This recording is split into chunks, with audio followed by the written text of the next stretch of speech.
I, 33, female, was adopted by my parents after my biological mother abandoned me at a fire station when I was born. My parents had been trying to have a child for a long time, but despite their best efforts, they had been unsuccessful. Hence, they turned to adoption, hoping to fill the void in their hearts. My adoptive mother, whom I simply call Mom, often tells me the story of how she fell in love with me the moment she saw me. She says that she felt an overwhelming sense of love and knew instantly that I was meant to be her daughter. My parents worked tirelessly to bring me into their lives, and for that, I will be forever grateful. They went through a lot of paperwork, interviews, and home visits to ensure that they could provide a safe, loving home for me. I can't imagine what my life would have been like at the orphanage had I not been adopted by them.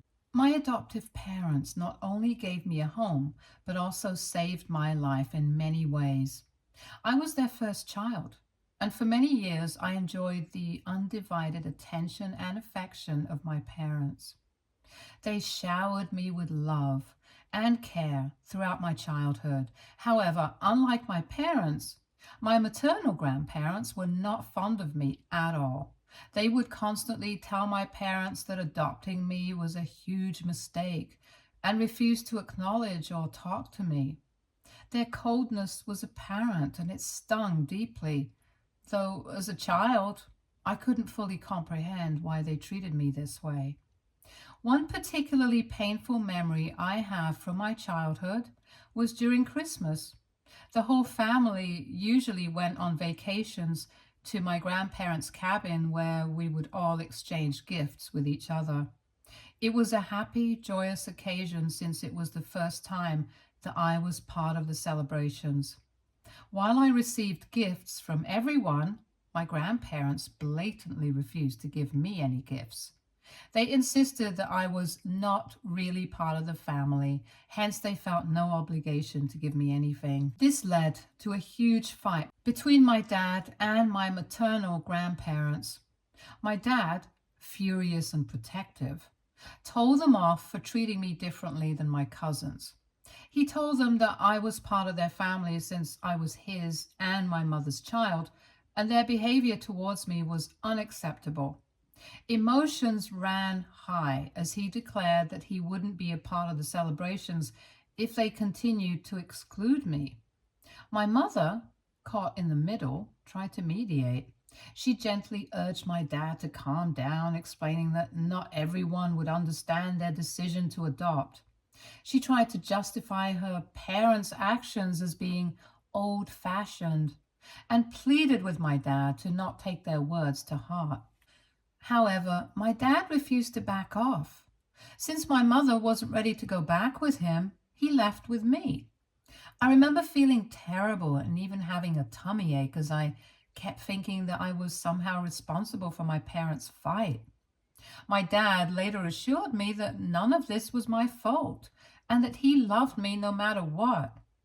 Yet the guilt lingered, mingling with the sadness of being unwanted by my own grandparents. I wish I could write that with time, my grandparents' behavior improved towards me, but unfortunately, it hasn't. Their coldness still persists, and my dad, after seeing the impact it has on me, has knowingly limited his interactions with them. Over the years, he has even gradually stopped attending family functions altogether. My mom does try to bridge the gap, but my dad has never forgiven my maternal grandparents for treating me differently. Now, compared to my mom's side, my dad's side of the family is much kinder and more inclusive.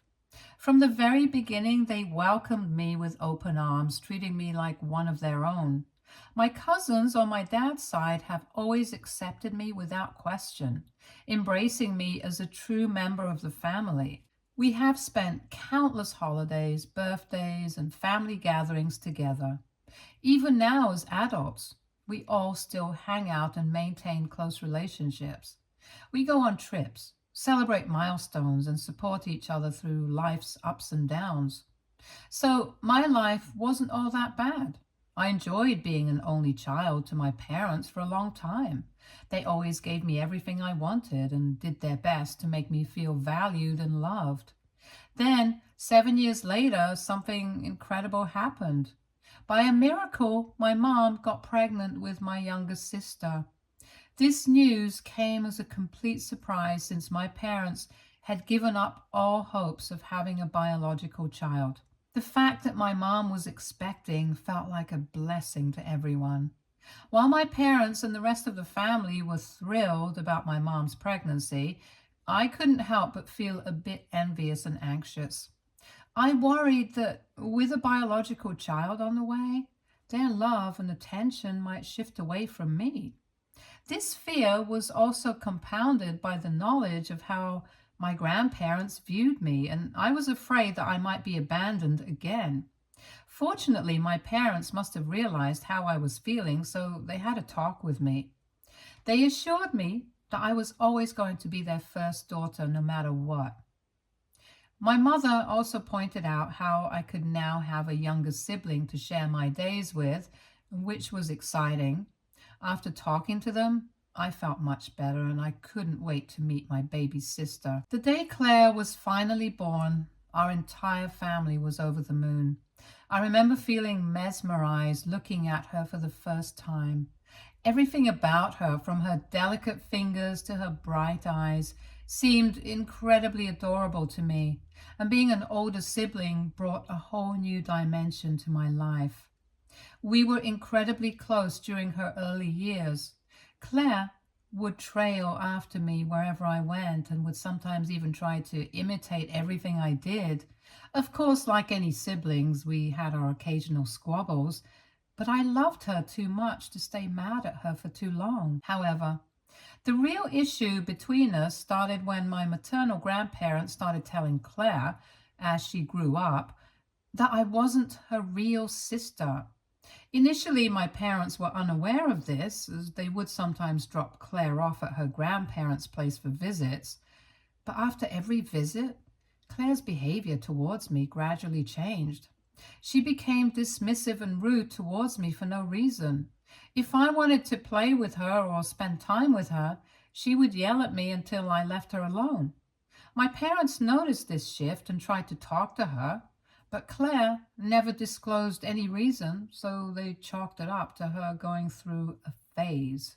But things started to get worse between us as we grew up. One day, I came back home from school to discover all the clothes in my closet had holes in them. These were random holes of various sizes cut into all my clothes. I thought maybe I was going crazy and this was an anomaly because there was no way that all my dresses would suddenly have holes in them. My first instinct was to call for my mom, who was equally surprised and puzzled. She suggested it might be rats, but the sheer number of holes in all my clothes overnight made that explanation improbable. We were both at a loss for words at the bizarre situation. Next, a few days later, I encountered another strange incident. My contact lenses, which I had left on the table before taking a shower, mysteriously disappeared. I searched everywhere, but they were nowhere to be found. Since I didn't have backup glasses, I could not attend my classes that day. And when I informed my parents, they scolded me for being irresponsible, assuming that I had misplaced them. I tried to explain that I would never do such a thing, but they didn't believe me, dismissing it as me being forgetful. However, things reached a breaking point when I entered my room one day after school to find Claire playing with my lipstick from my vanity stand. I was taken aback and asked her what the hell she was doing in my room. Claire turned around, looking guilty. As I approached my vanity, my heart sank as I saw my collection of lipsticks, which I had bought over the years, completely destroyed. Frustrated and angry, I couldn't help but scream in disbelief. My mom rushed into the room to see what had happened and was shocked at the sight of my ruined lipstick. She questioned Claire about her actions, but Claire simply started saying how she was just playing. I know this might sound like it was a normal thing between siblings, but I knew my little sister well, and this was not her usual behavior. Until then, I had always trusted Claire. I would have never suspected my little sister of behaving so maliciously. However, as I reflected on the past incidents and connected the dots, it became clear that she was the one responsible for cutting holes in my clothes and taking my contacts. I confronted her, demanding answers, wanting to understand why she would do such things.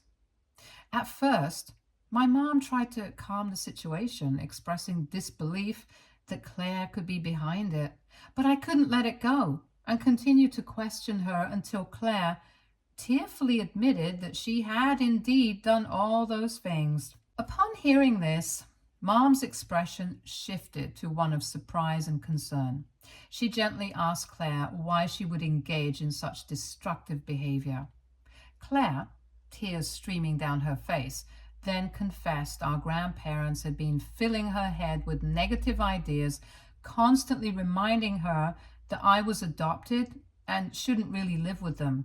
They also fueled her jealousy by suggesting that I was trying to take away her inheritance and that our parents favored me more.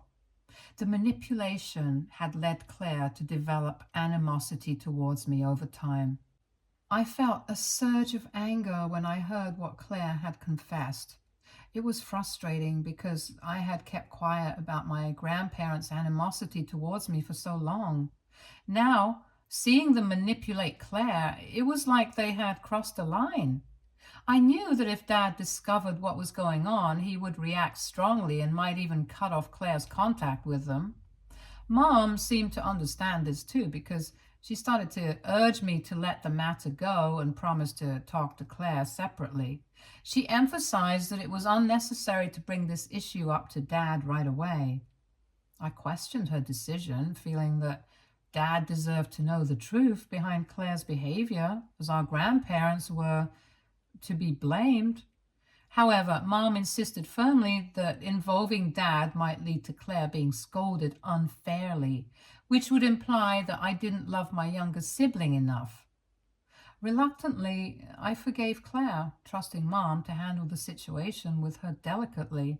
It's disheartening to say that despite Mom's efforts to intervene, the situation between us never improved. Claire's behavior towards me only worsened as time went by. When she entered her teenage years, she became meaner and more hurtful. She would make fun of my appearance and weight, making me feel self-conscious about myself. Whenever I came back home from college for a visit, she would play nasty pranks on me and film them for her social media, adding to my embarrassment. What made matters worse was her attitude towards my relationships. Whenever I introduced a boyfriend to my parents, Claire would attempt to flirt with them right in front of me and would even go as far as to suggesting to them that they could do better than me. This was not just disrespectful, but also humiliating to me. Of course, I would yell at her and Dad would side with me, reminding Claire that she had no business talking to me this way. But Mom would often remain silent. I guess in her head, she kept refusing to accept just how deep her parents had wedged a gap between me and Claire. Just 3 years ago, our maternal grandparents had invited everyone on a trip that they were paying for, but, unsurprisingly, they conveniently excluded me. By then, I had learned to be okay with this exclusion, so it didn't bother me as much as it once would have. However, my dad refused to join the trip in protest. This decision made both my mom and Claire really frustrated. Mom, while understanding where Dad was coming from, still tried to change his mind. Claire, on the other hand, had a full-blown argument with him, questioning why he was choosing to drop out of a family trip just because of me. She told him that I was an adult who didn't want to come anyway, which was laughable. Since I wasn't even invited, she tried to convince him to not miss out on the trip because of me. Despite her pleas, Dad stood firm in his decision, refusing to go without me. After the trip, Claire posted a bunch of pictures with our cousins, captioning them with phrases like real family and her ride or die. Although it hurt me deeply knowing that my sister still saw me as an adopted sibling, I chose not to say anything to her. Over the years, I started going to therapy to heal myself and become more assertive. This decision was also influenced by the fact that I met the love of my life, Matt. He saw firsthand how rude my younger sister was and encouraged me to stand up to her. With his suggestion, I started talking to a psychiatrist, which is how I discovered that the primary reason I never argued back or stood up against Claire was because I somewhat felt guilty for not being our parents' biological child. The hurtful words from my maternal grandparents growing up had somehow made me feel inferior and think myself to be lesser than Claire. Consequently, I would let Claire walk all over me. However, as I began to heal and understand myself better, I gradually started to reclaim my self-worth and confidence. As of now, I no longer let Claire get away with being rude to me anymore. When we meet during family dinners or events, if she mutters a snide comment about me, I make sure to give it right back to her. Initially, she was surprised to see me fighting back, but over time, she has learned the hard way that I'm not someone to mess with anymore. Now, she keeps her opinions to herself, no matter how much she hates me. Also, unlike me, Claire doesn't have a good job, which is her biggest insecurity. She resents the fact that I have a higher degree and a better paying job. My financial stability allows me the freedom to travel wherever I want, while she still relies on support from our grandparents. Coming on to the main incident that provoked me to write on Reddit today, just a few months ago I found out that I was pregnant. This was amazing news for Matt and me, as we had been trying for a while. When I called my parents to share the news, they were overjoyed and told me how excited they were to meet their future grandchild. Matt and I have been reading multiple parenting books to prepare ourselves so we can be ready to take care of our baby. We have also put a lot of effort into redecorating and transforming a spare room of our house into a cozy baby nursery for our little one. This week, my baby shower was planned and my cousins from my dad's side were handling all the arrangements. I was excited to meet my family for such a joyous occasion and celebrate with them. 2 days ago, my mom called me to drop a bombshell. My sister Claire was getting a divorce. I was completely caught off guard because I had no inkling that her marriage was on the rocks. Claire's husband, Cameron, always seemed like a decent guy to me. Although I wasn't invited to their wedding, I've always been courteous and friendly to Cameron whenever we've crossed paths at family gatherings. It turns out, apparently Cameron walked in on Claire sleeping with her boss at their home. This discovery triggered a massive confrontation between them and led to Cameron kicking her out of his house. Claire then had no choice but to come and live at our parents' place. Dad, understandably, was furious with Claire. He firmly told her that if she couldn't honor the sacredness of marriage, then she deserved to be divorced and live alone. On the other hand, Mom felt like this was just a mistake that could potentially be rectified through couples counseling for Cameron and Claire. However, Cameron has remained firm in his decision to divorce and has cut off all communication with my sister. In light of this, Mom told me how it was better for me to cancel my baby shower happening this week as Claire was miserable at the moment. I was taken aback by her suggestion and gently reminded her that I had already sent out invitations and made arrangements, so canceling wasn't an option at that point. Mom insisted that Claire was in a very vulnerable state and that seeing me throw a baby shower might be too much for her. I reminded Mom that the world did not revolve around Claire and that I was having a baby shower for my baby.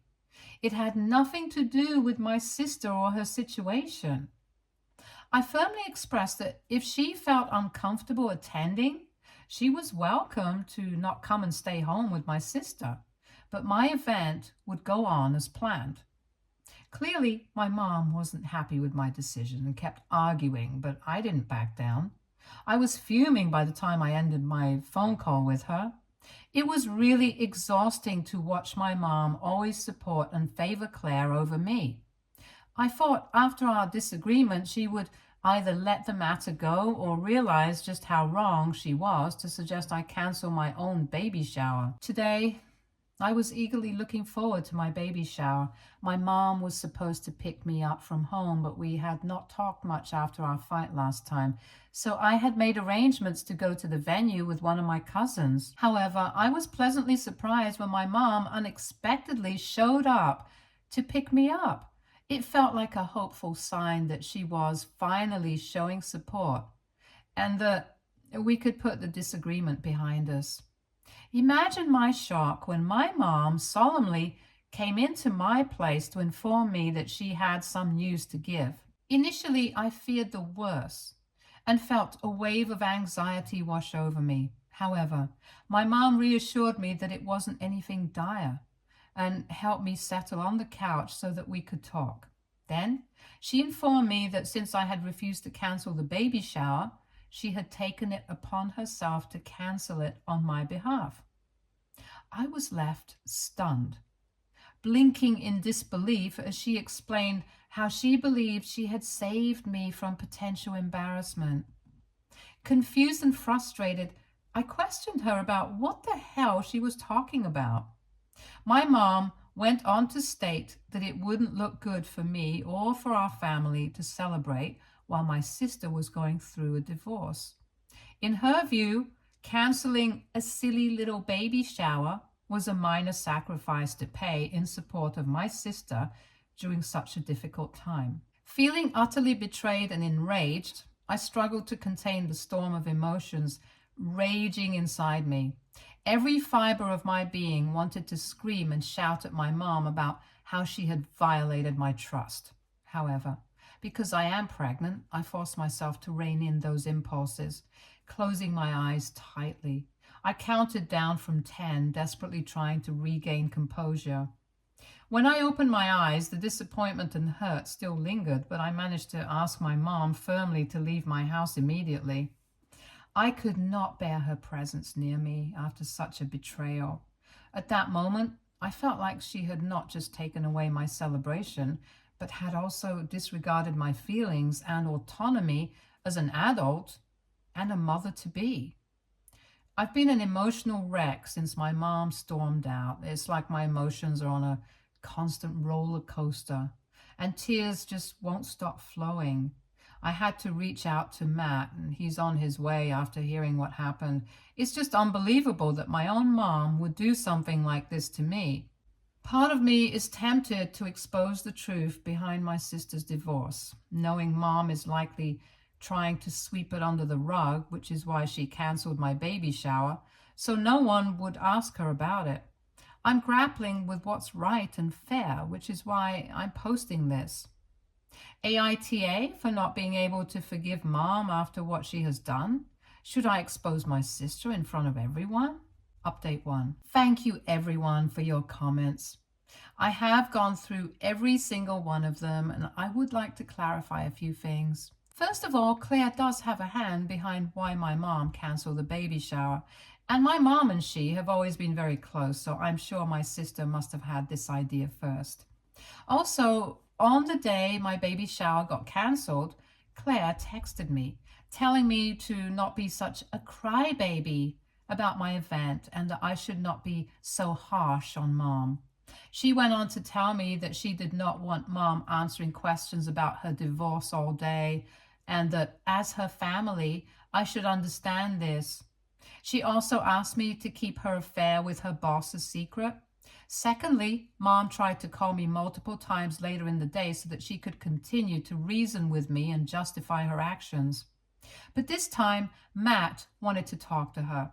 He started the conversation by giving her a piece of his mind and letting her know how ridiculous it was that she had canceled my baby shower without my knowledge. He firmly stated that he would never allow her to ever meet our child if she continued to blatantly disrespect me. My mom was shocked by this. However, after what she has done to me, I can't help but agree with my husband's decision. Lastly, my dad is not currently on speaking terms with either my mom or my sister after finding out what they have done.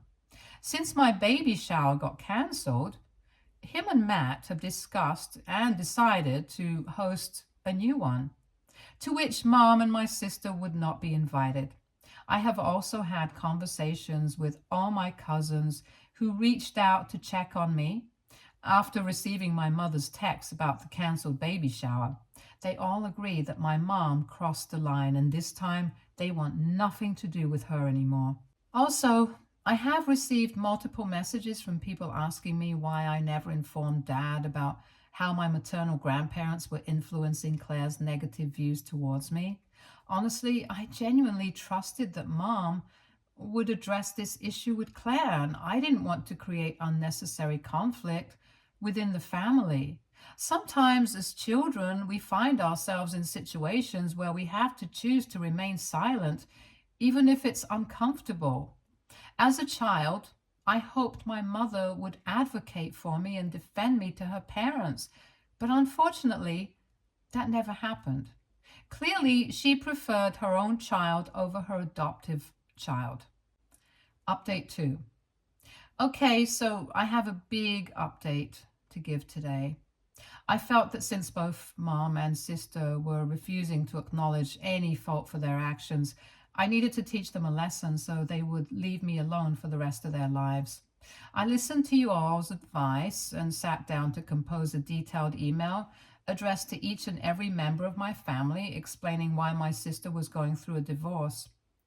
I didn't hold back as I detailed her affair with her boss and how she had shattered her husband's trust when he walked in on them. But I didn't just stop there. I also highlighted how my mom had canceled my baby shower out of embarrassment over my sister's life choices and how she didn't want to face anyone. I crafted the email meticulously, ensuring that every word would evoke rage and frustration in them, just like they had made me feel. I felt nothing but justified in my actions when I hit send on that email. It was my way of standing up for myself, of letting everyone know the truth behind the facade my mom and sister were trying to maintain of our perfect family. As you can imagine, my mom and sister reacted exactly as I had already anticipated. They started calling me furiously, leaving voicemails filled with accusations. I knowingly chose not to answer, letting their calls go to voicemail so I could listen to them later. Mom kept sending me messages insisting I needed to send another email to everyone, retracting my claims and emphasizing that I should not embarrass my poor sister, but I paid no heed to her.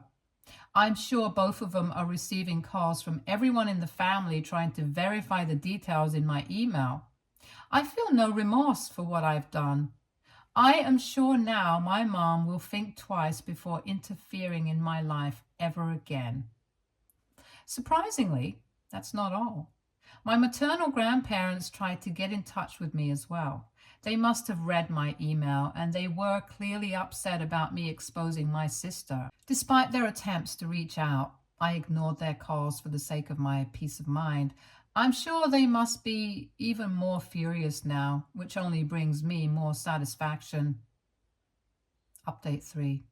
Because you all wanted me to give a further update about my situation, so here it goes. I finally had my baby shower, and it was epic. My cousins and close family friends showed up to give me the most wonderful experience. We laughed, shared stories, and celebrated the upcoming arrival of my baby. Thanks to my dad and Matt, the decorations were perfect. The food was delicious and the atmosphere was filled with joy and excitement. It was a day filled with love and positivity, and I couldn't be more grateful for everyone who made it possible. As for my mom and Claire, they are not doing well. Dad reached his breaking point with Claire's behavior when she recently came home drunk after going out on a date with her boss. Just to clarify, this guy she's been having an affair with is married with children, so it's obviously very wrong. When Dad saw the state she was in, he had finally had enough and asked her to leave the house. He felt it was time for her to take responsibility and start living independently since she had never lived alone in her entire life. Claire attended college in our city so she could continue to remain at home, and after graduation, she moved in directly with her ex-husband, Cameron. Dad did the right thing by kicking her out. Mom initially objected to his decision, but eventually backed down when he asked her to leave with Claire if she wanted to go with her. I have no idea if Claire currently lives in her own apartment or is couch surfing with her friends, but I am just glad that she never called me for help. I know many of you were concerned about the impact of Mom's actions on my parents' marriage. Despite everything, I don't think they'll divorce. They've been together for so long, and despite the challenges they've weathered, they seem committed to staying together. While Mom's actions may have strained our relationship, I still value their marriage and hope they can find a way to work through their differences. It's disappointing that neither Mom nor Claire have offered an apology. Although Mom has attempted to reach out a couple of times, her messages are only about how hurt she is and nothing about how much she hurt me. It seems like she still hasn't fully grasped the impact of her actions. What really bugs me is that she could have addressed these issues between me and my sister long back when we were younger. But she chose to knowingly ignore the warning signs, and now it's too late for us. Our family is fractured now, and I blame her. I am planning on cutting off contact with my sister and my mom's side of the family permanently because I don't want my child to be ever surrounded by any negativity or hate. As for me and Matt, we are doing okay. He's an amazing partner and takes such good care of me. This might be my final update on this matter, as I want to move on from this matter and shift my focus onto cherishing these last few weeks of my pregnancy. Wish me luck. Stay tuned for more stories from our girl relationships.